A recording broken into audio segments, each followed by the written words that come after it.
myself Navneet Kumar, your science teacher, and I hope you all will safe and happy. Today conditions are not favorable and we are not able to attend our natural classes. So हम लोगों ने इसी को ध्यान में रखते हुए live session start किया है, जिससे कि आपकी पढ़ाई डिस्टर्ब ना हो, स्टडी कंटिन्यूस चलती रहे। और आज के इस पार्ट में हम 9th क्लास की केमिस्ट्री को डील करेंगे। As you know 9th class में इस बार 4 मेन चैप्टर्स को पढ़ना है। वैसे तो और भी चैप्टर हो सकता है, लेकिन 4 मेन चैप्टर हम लोग को पढ़ना है।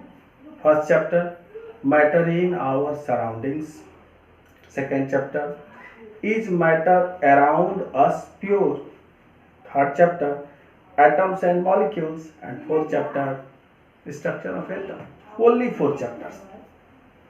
और इन 4 चैप्टर्स को आप हंसते खेलते पढ़ सकते हैं, आप लोग स्मार्ट स्टूडेंट्स हैं। तो हम लोग पहले फर्स्ट चैप्टर से स्टार्ट करेंगे, और ये फर्स्ट चैप्टर जिसका नाम आपके सामने क्लियर है कि मैटर इन आवर सराउंडिंग्स, मतलब हमारे चारों तरफ कैसा मैटर है, क्या है, नहीं है।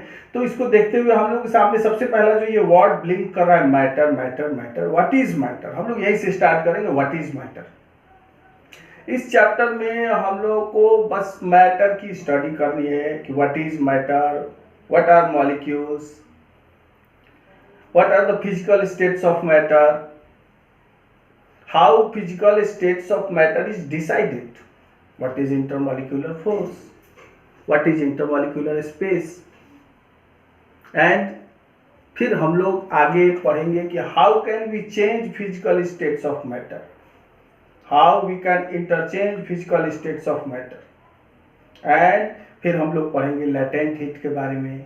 और लेटेंट हीट की पढ़ाई करने के बाद हम लोग का ये चैप्टर क्लोज हो जाएगा। और आप स्मार्ट हैं, इसलिए एक एक बात को ध्यान से समझते हुए चलिए। और इस सेशन के लास्ट में मैं इस चैप्टर से related all questions, all materials इसमें मैं इंक्लूड कर दूंगा। आप उसको आराम से डाउनलोड कर सकते हैं, उसको अपनी फेयर कॉपी में उतार सकते हैं और अपनी पढ़ाई को एज इट इज जारी रख सकते हैं।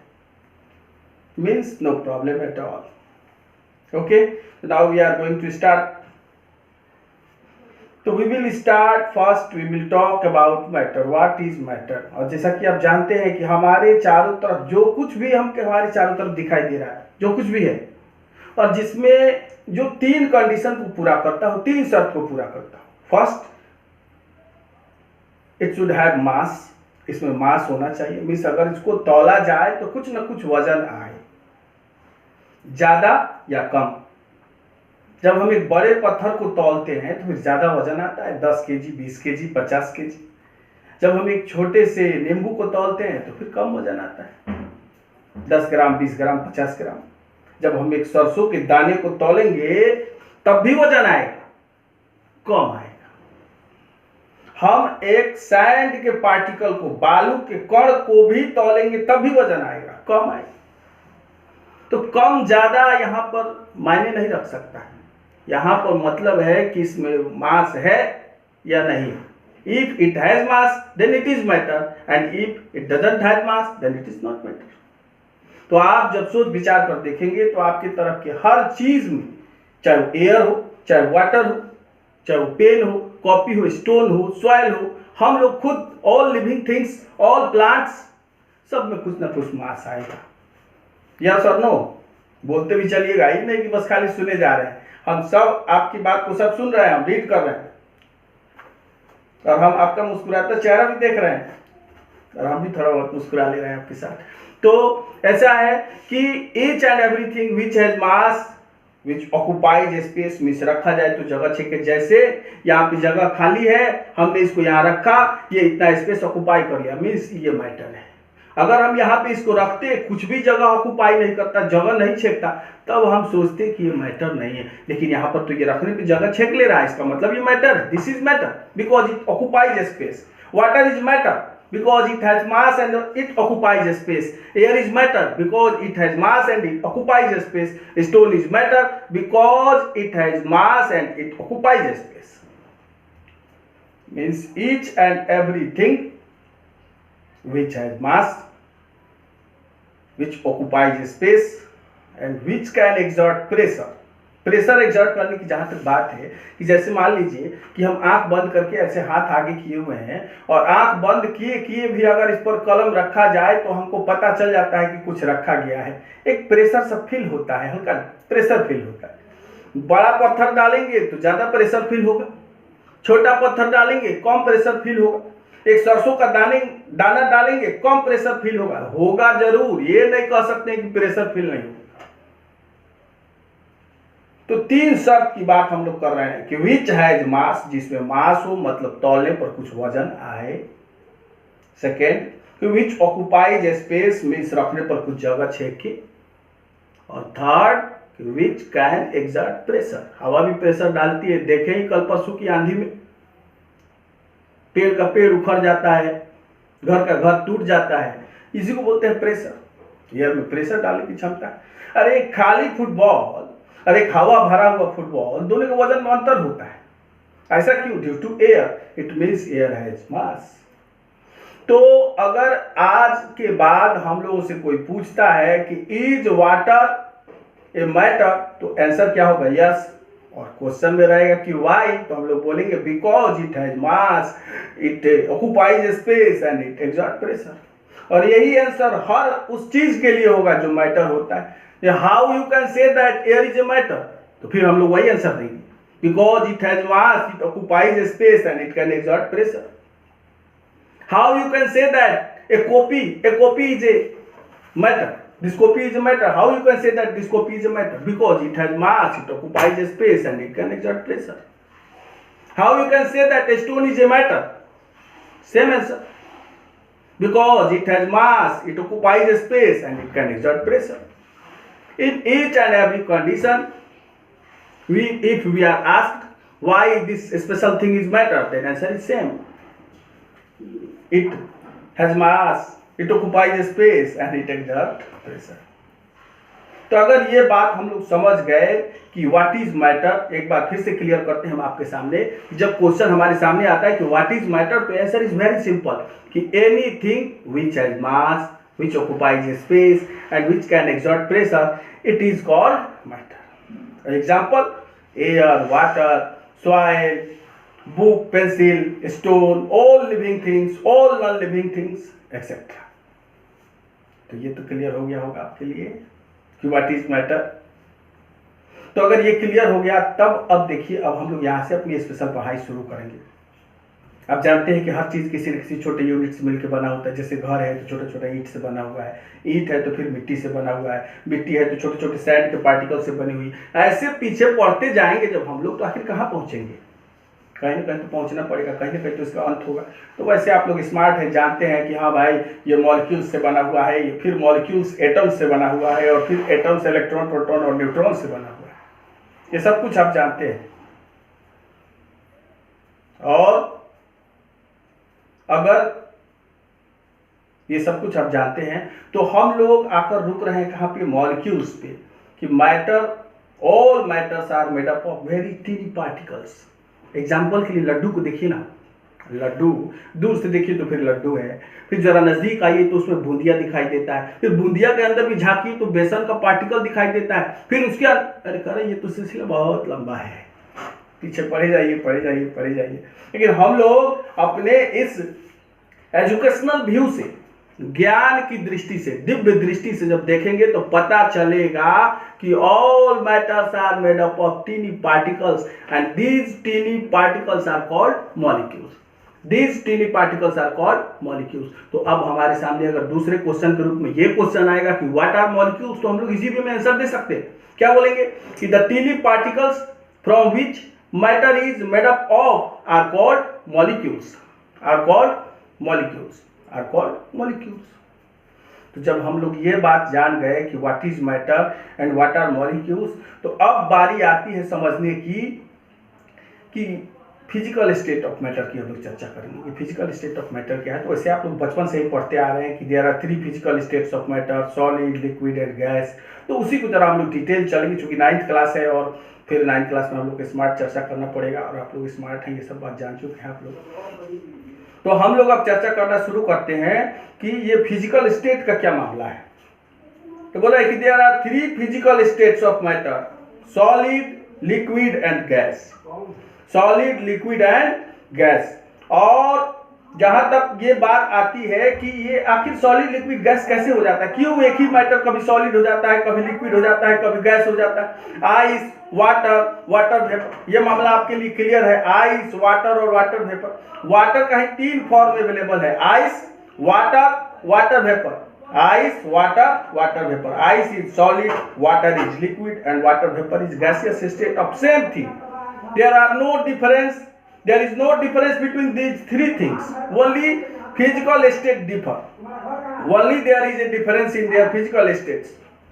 Water is liquid, and ice is solid, and water vapor is gaseous. So, what is the cause behind it? Why there are 3 physical states?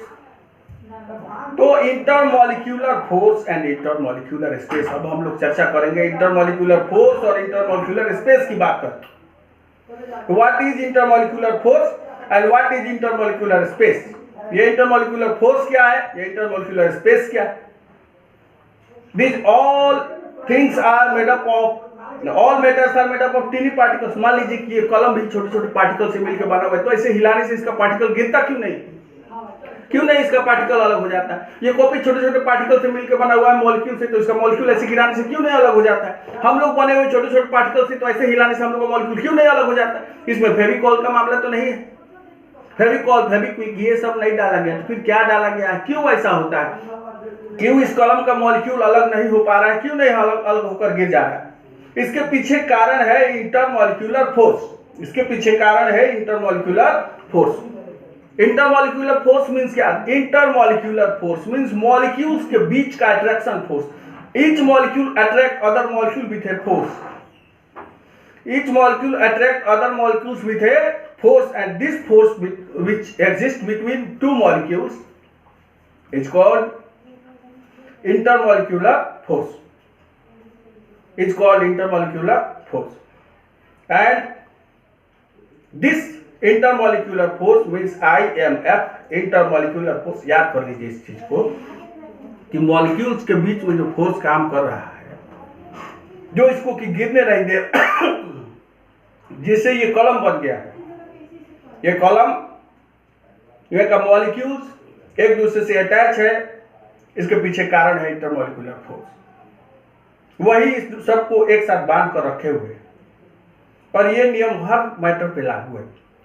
पत्थर को कहीं पे रखते हैं और पत्थर का शेप साइज चेंज नहीं होता है, ऐसा कैसे हो जाता है। तो कि उसका इंटरमॉलिक्यूलर फोर्स इतना हाई है कि वो मॉलिक्यूल्स को क्लोजली पैक्ड रखे हुए। अब बुक भी पढ़िएगा, देखिएगा, तो उसमें ये बात आएगा कि in solid molecules are very closely packed. क्या है मामला ये, बोला देखिए, इसका मतलब ये है कि इंटरमॉलिक्यूलर फोर्स के ज्यादा होने के चलते मॉलिक्यूल्स एक दूसरे से वेरी क्लोज हो गया है।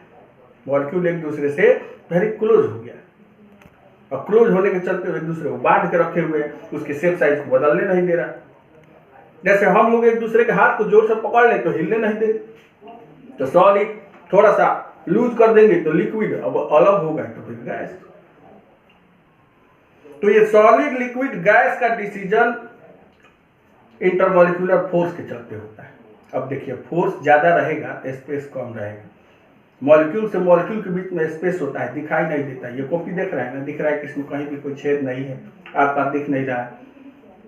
लेकिन जब हम लोग माइक्रोस्कोप से देखेंगे तो दिखाई देगा कि नहीं नहीं, इसमें तो छेद है, इसमें आस पास दिखाई दे रहा है।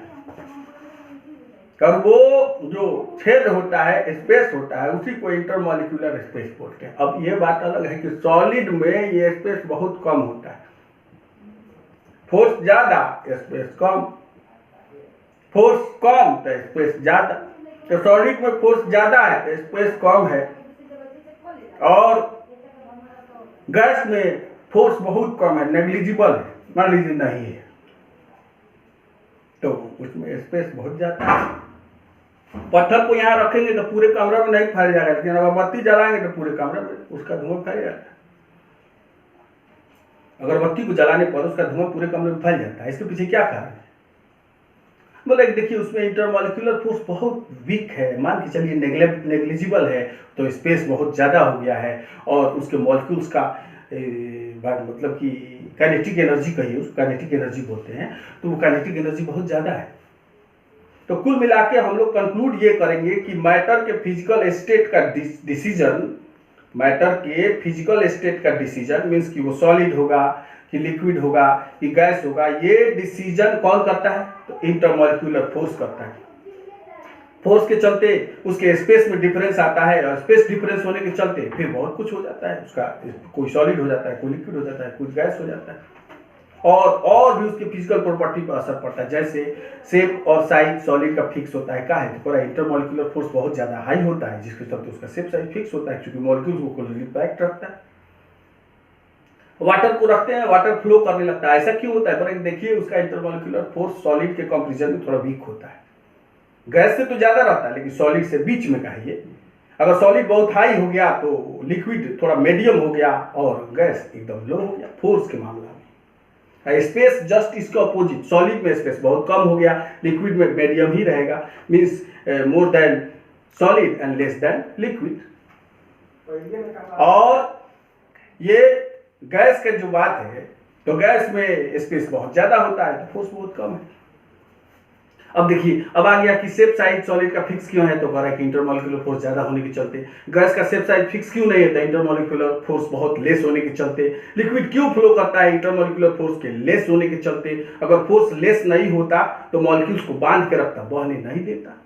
उसी को जब हम फ्रीज कर देते हैं फिर वो सॉलिड बन जाता है, आइस बन जाता है, तो मॉलिक्यूल्स क्लोज आ जाते हैं, फोर्स बढ़ जाता है, तो फिर वो फ्लो नहीं कर पाता। बर्फ के टुकड़े को रख दीजिए, फ्लो नहीं करेगा। स्टोन रख दीजिए, फ्लो नहीं करेगा। आयरन रख दीजिए, फ्लो नहीं करेगा। तो डेंसिटी की बात कीजिए, सॉलिड की डेंसिटी बहुत हाई होती है और लिक्विड की डेंसिटी लो होती है, गैस की डेंसिटी और लो होती है। और इसका भी डिसीजन ये इंटरमॉलिक्यूलर फोर्स और स्पेसिंग करता है। रिजिडिटी की बात कीजिए, कौन चीज रिजिड है और कौन रिजिड नहीं है। रिजिड मतलब कड़ा होना। एक स्टोन को लेते हैं, देखते दबाते हैं, नहीं दबता है, कंप्रेसेबल नहीं होता। वी कैन नॉट कंप्रेस ये solid. Why we can not compress a solid? Because in solids molecules are very closely packed and why? due to high intermolecular force। फिर वहीं पे हम लोग पहुंच गए। सॉलिड की डेंसिटी ज्यादा है, कहें कि कम दूर में ही उसमें बहुत सारे मॉलिक्यूल्स पैकअप हो गए, क्लोजली पैक्ड। अरे क्लास में एक बेंच पर अगर एकदम क्लोजली बैठिए तो 5 आदमी बैठ जाते हैं, और फिर अलग अलग होकर बैठिए तो 4 आदमी बैठते हैं, और अलग होकर बैठिए तो 3 आदमी, फिर किनारे किनारे बैठ जाइए 2 आदमी, फिर अकेले ही बैठ जाइए। आप झगड़ा करने का मूड है तो अकेले ही बैठ जाइए, बोलिए कि ये परेशान कर रहा है तो ये परेशान कर रहा है, इधर वाला को इधर हटा दीजिए, इधर वाला को इधर हटा दीजिए। ऐसा तो होता ही रहता है क्या। तो देखिए, डेंसिटी, फ्लूइडिटी, रिजिडिटी, ये जितना प्रॉपर्टीज है सॉलिड में अलग है, लिक्विड में अलग है, गैस में अलग है। इसके लिए हम एक चार्ट भी आपके डिस्क्रिप्शन में डालेंगे। उस चार्ट को आप देखिए, क्वेश्चन आंसर और चार्ट हर कुछ डिस्क्रिप्शन में हम डाल देंगे। आप लोगों को डाउनलोड करके फिर फेयर में अपने लिख लेना है। फिर जैसे आप क्लासरूम में याद करते थे वैसे क्लासरूम में याद कर लेना है, और फिर वही RW, पता है ना, इस समय हम लोग के लिए बहुत बड़ा हथियार साबित हो गई RW। किसी से मिलना भी नहीं है, किसी से बात भी नहीं करना है, सेफ भी रहना है, सोशल डिस्टेंसिंग मेंटेन कर ले रहे हैं, और फिर हमारा काम। देखिए, एक बात बीच में हम बताना चाहेंगे आप लोगों को, ये जो कोरोना का संकट हम लोग के लिए चल रहा है, इसमें आपका सेल्फ कॉन्फिडेंस बहुत मायने रखता है। आप अंदर से हमेशा ये भाव रखिए कि यू आर हेल्दी, आप हेल्दी हैं, आप मजबूत हैं, आप स्वस्थ हैं। ऐसी कामना करने से, ऐसी इच्छा करने से, ऐसा विचार रखने से आपके मेंटल सिस्टम के द्वारा आपका इंडोक्राइन सिस्टम गाइड होगा। आप 8th क्लास में पढ़ के आए हैं, इंडोक्राइन सिस्टम दिमाग से जुड़ा हुआ है। नींबू खाए नहीं, नींबू देखे नहीं, बस नींबू के बारे में सोचे, मुंह में पानी आया, करेगा वो सोच से बहुत कुछ होता है। इमली के बारे में सोचे, मुंह में पानी आया, करे सोच से बहुत कुछ होता है। तो करे हेल्दी सोचे तो हेल्दी हो गए। ऐसा कैसे? तो करेंगे नींबू सोचिएगा मुंह में पानी आएगा, ये ठीक है। हेल्दी सोचेंगे हेल्दी नहीं होंगे, होंगे। तो हेल्दी सोच के आप हो सकते हैं। आपको हमेशा विचार रखना चाहिए, शुद्ध विचार कि आप हेल्दी हैं और सच में आप हेल्दी हैं। सोशल डिस्टेंसिंग मेंटेन कीजिए, अनजाने लोगों से नहीं मिलिए और इसमें हेल्प करते रहिए। सब लोगों को समझाते हुए, आप लोग पढ़े लिखे हैं और बाकी लोग तो नहीं पढ़े लिखे हैं, बाकी लोग नहीं जान रहे हैं, तो उनको फिर थोड़ा बहुत गाइड भी करना चाहिए, मेंटेन भी करना चाहिए। और ये सब सफाई तो आप लोगों को पहले ही बताया जाता है कि हाँ भाई साफ़ सुथरा से रहिए। आप लोग ऑलरेडी रहते भी हैं, आपको ये सब सिखाने की ज़रूरत नहीं है कि हाँ खाने के पहले हाथ धो, खाने के बाद हाथ धो, ऐसे करो वैसे करो, ये तो आप रोज़ करते हैं। हाँ, लेकिन आप और दूसरे जो लोग हैं आपके परिवार के, उनको बता सकते हैं, देखिए हम ये कहेंगे। और इस तरह से हम तो बोले, इससे रिलेटेड बहुत सारा क्वेश्चन और आंसर हम इसमें आपके सेशन में ऐड करने वाले हैं। और देखिए अब इस सेशन को हम लोग लास्ट करने जा रहे हैं, देखिए हमारा मेन मुद्दा इसमें था हम लोग को समझना कि ये मैटर क्या है, ये मॉलिक्यूल्स क्या है, इंटरमॉलिक्यूलर फोर्स क्या है, इंटरमॉलिक्यूलर स्पेस क्या है, और इस पर हम लोग चर्चा किए फिजिकल स्टेट क्या है, फिर सॉलिड लिक्विड गैस में ये डिफरेंस क्यों होता है, डिफरेंस होने के बाद आखिर ये इसके प्रॉपर्टीज में डिफरेंस के पीछे क्या कॉज होता है, जैसे कि सॉलिड की डेंसिटी ज़्यादा क्यों है, why density of solid is high, why density of liquid is low. इस सारा क्वेश्चन का आंसर हम इसमें ऐड कर देंगे और आप लेंगे, लिखेंगे और आप इसका इंफॉर्मेशन हमको देंगे। कैसा लगा आपको, ये आपके लिए हेल्पफुल हो ऐसा हम आशा करते हैं। और फिर थैंक्स अ लॉट, फिर अगले सेशन में हम आपसे मिलेंगे, तब तक के लिए थैंक यू, धन्यवाद।